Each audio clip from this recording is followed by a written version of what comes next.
Hello, I'm Molly, also known as Molly Pukes. I'm a cartoonist, illustrator and animator working in Leeds, and I did the music video for margomool's Day.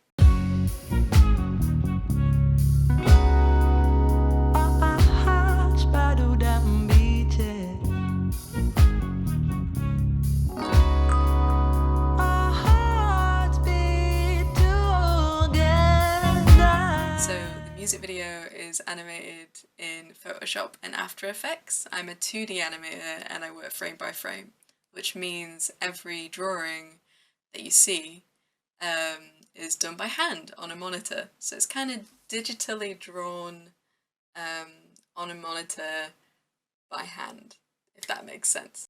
The animation is done in Photoshop and then I take it into After Effects and I layer it up. This project's got a lot of shots that have multiple characters moving or multiple things happening. And to do that, I animated it separately, and then I went in and I composited it and stitched it together in the software, which made it way easier to animate it. Margot already had loads of ideas and great concepts to run with that they wanted to put in the music video.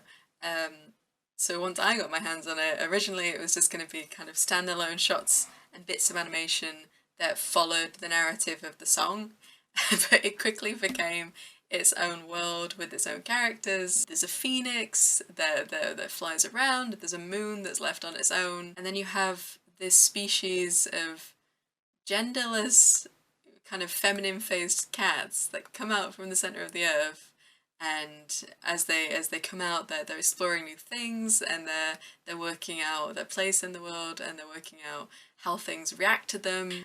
One cat in particular that we follow in the music video is completely obsessed with this thing flying in the sky, the phoenix. In development, I started drawing these feminine-faced cats, and I was so in love with the idea. I'd recently adopted a little black kitten called Hilda. It was really great having a physical reference to use that I could just bring in. You know, if she was asleep, I'd just wake her up and she'd be a bit pissed off, put her on the table, plonk her down, and then just have a model in front of me that I could work from. She was a bit annoyed. Go back? Yeah, let's put you back. Maybe more trouble than it was worth, because she bit me on the arm. I really like the idea of transformation.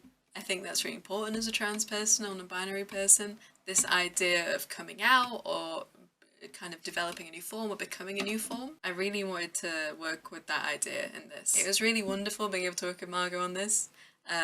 As a non-binary person myself, it's not often you get invited into a project by another non-binary or trans person that's fully independent and, you know, has creative freedoms to this extent. Thank you for inviting me on the project. It was a breath of fresh air during lockdowns and COVID. I think that's it. Right, well, thank you so much for listening. I hope you have a good evening. Bye bye everyone.